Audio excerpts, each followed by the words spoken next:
उत्तर प्रदेश में निकाय चुनाव का चुनाव प्रचार अपने आखिरी चरण में है। इसी के चलते एमआईएम के राष्ट्रीय अध्यक्ष प्रदेश भर में चुनावी दौरे पर हैं। आज 1 मई 2023 को नगर पंचायत कांट में ओवैसी जी का प्रस्तावित दौरा था, लेकिन सुरक्षा के मद्देनजर ओवैसी जी का कांट का चुनावी कार्यक्रम रद्द हो गया। एमआईएम के प्रदेश अध्यक्ष शौकत अली कांट पहुंचे। उन्होंने बीजेपी, समाजवादी और कांग्रेस पर खूब निशाना साधा और कांट की जनता से एमआईएम प्रत्याशी जुल्फिकार अहमद के पक्ष में वोट की अपील की। रिपोर्ट शब्बीर मोमिन, न्यूज दर्पण के लिए। आप न्यूज दर्पण देख रहे हैं। निकाय चुनाव यहाँ पर चल रहे हैं। कल को जो है चुनाव प्रचार बंद हो जाएगा। हमारे साथ एमआईएम के प्रदेश अध्यक्ष शौकत अली हैं, हम उनसे बात करेंगे। सर, आप यहाँ आज क्यों पहुँचे हैं? जनसभा में आया हूँ। जनसभा किसकी है? नहीं, जनसभा जिसकी थी वो नहीं आ पाए, सिक्योरिटी पर्पस से कुछ रीजन। तो यहाँ पर आपका कैंडिडेट कौन है? जुल्फिकार साहब। अच्छा, जुल्फिकार साहब को आपने यहाँ अपना कैंडिडेट बनाया है। किस तरह से प्यार जनता का यहाँ पर आपको देखने को मिल रहा है? देखिए यहाँ पे ये लोग प्यार और मोहब्बत में ही तो यहाँ आए। उत्तर प्रदेश में कितने प्रत्याशी आपने उतारे हैं? उत्तर प्रदेश में हमारे नगर पंचायत देखिए अजान हो चुकी है। 45 है। 52 नगर पंचायत, 52 उतारे। 52 नगर पंचायत के हैं। नगर पालिका परिषद में अलग अलग है, वो वार्ड के अलग है, पार्षद अलग है। क्या 4.25% टोटल का 4.25%। क्या प्राथमिकताएं रहेगी आपने? बेहतर विकास करके देंगे। एक बार मौका आपको देंगे। आपने रात की भी घटना देखी, 75 साल से लोगों आपने देखा एक बार हमको मौका कैसे दीजिए। मेरे साथ बदतमीजी की गई, कैसे मुझे ललकारा गया। शौकत अली जी प्रदेश अध्यक्ष है भाई। एफआईआर होती है तो हमें गुंडा एक्ट में पाबंद कर दिया जाता है, हमारे घरों को गिरा दिया जाता है।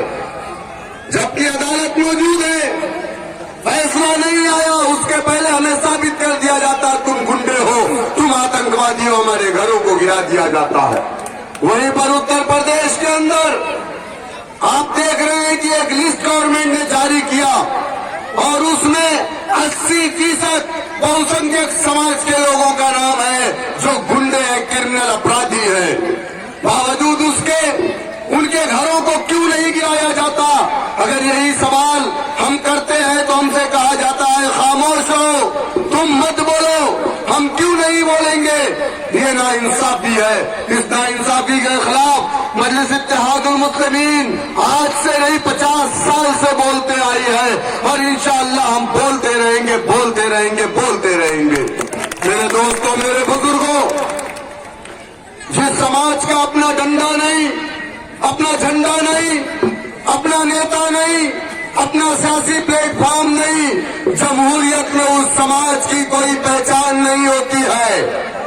अगर आप ये समझ रहे हैं कि समाजवादी पार्टी, बीएसपी, कांग्रेस या बीजेपी को वोट देकर के आपको इंसाफ मिल जाएगा, तो 75 साल से आप इनको वोट देते आ रहे हैं। आपके साथ इंसाफ नहीं हुआ, आपके साथ नाइंसाफियां हो रही है।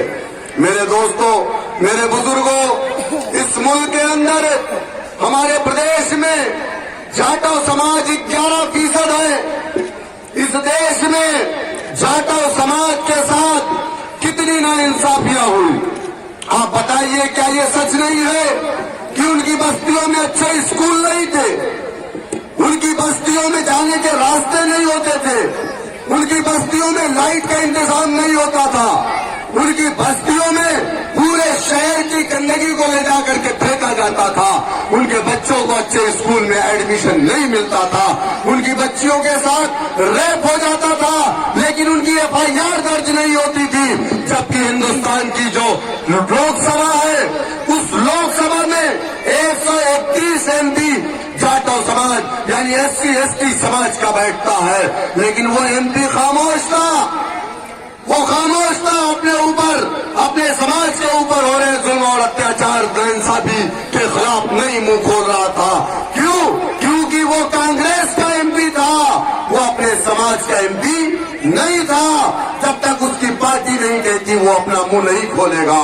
अगर आप ये समझ रहे हैं कि आपके साथ ये सपा, बसपा, कांग्रेस के लोग इंसाफ करेंगे, अरे अगर इन्होंने इंसाफ किया होता तो मजलिस इत्तेहादुल मुस्लिमीन उत्तर प्रदेश में न आती, हमारे लिए यही काफी थे। लेकिन इन्होंने हमसे सिर्फ झूठे वादे किए, हमारे वोट को बेवाओं के के माल की तरह लूटा है और इक़्तिदार की कुर्सियों पर बैठ करके हमारे इलाकों की तरफ पलट करके नहीं देखा। मैं आपसे अपील करना चाहूंगा, जिस तरीके से माननीय काशीराम पंजाब की सरजमीन से निकले और उन्होंने जाटो समाज के लोगों से कहा, ऐ मेरे समाज के लोगों, अगर तुम ये समझ रहे हो कि वो कांग्रेसी एमपी तुम्हारी आवाज बनेगा, तुम्हारे लिए इंसाफ की बात करेगा, कभी नहीं करेगा चाहिए। और मेरे खुदा, मुझे दुश्मन भी खानदानी चाहिए। आपके लिए रात में शेर पढ़ नहीं पाया, हल्ला हो गया था, तो आपके लिए पूरी कांट के अवाम के लिए जिस दानिशमंदी का सबूत आपने दिया, जिस गंभीरता और संजीदगी का सबूत आपने दिया और माहौल को बनाए रखा, आपके लिए भी एक शेर कि काम सब गैर जरूरी है जो सब करते हैं, काम सब गैर जरूरी है जो सब करते हैं, हम कुछ नहीं करते, गजब करते हैं। और उनकी नजरों में है, उनकी नजरों में सूरज की जितनी अजमत, हम चरागों का भी उतना ही अदब करते हैं। और एक और शेर हमारे प्रत्याशी जुल्फकार भाई के किरदार को ध्यान में रखना और इस शेर को सुनना और इस शेर को अपने सीने में और दिमाग में बिठा के लेके जाना कि अमीर शहर क्या, अमीर शहर क्या शाहो कलंदर डूब जाते हैं, अमीर शहर क्या शाहो कलंदर डूब जाते हैं, मेरी आंखों की झीलों में समंदर डूब जाते हैं। मैं हंस के चह लेता हूँ, रात वाले मंजर की बात, मैं हंस के चह लेता हूँ तो मेरा भाई है, वरना जो अपना आप को तानाशाह समझ रहे हैं और अपना आप को समझ रहे हैं कि बस हम ही हैं इस कांट के अंदर, या तो हम वरना कोई नहीं। अब ये कंडीशन हो चुकी है उनकी राजनीति में, लास्ट से वो ये हिसाब लगा रहे हैं और लोगों से कह रहे हैं या तो हम चेयरमैन बनेंगे या कोई नहीं बनेगा।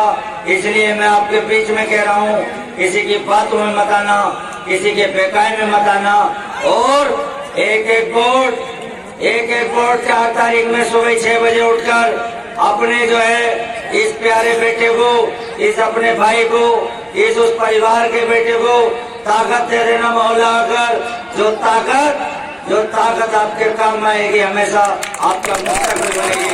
मैं आपसे बताना चाहता हूँ साथियों, ये समझना पड़ेगा, आपको समझना पड़ेगा।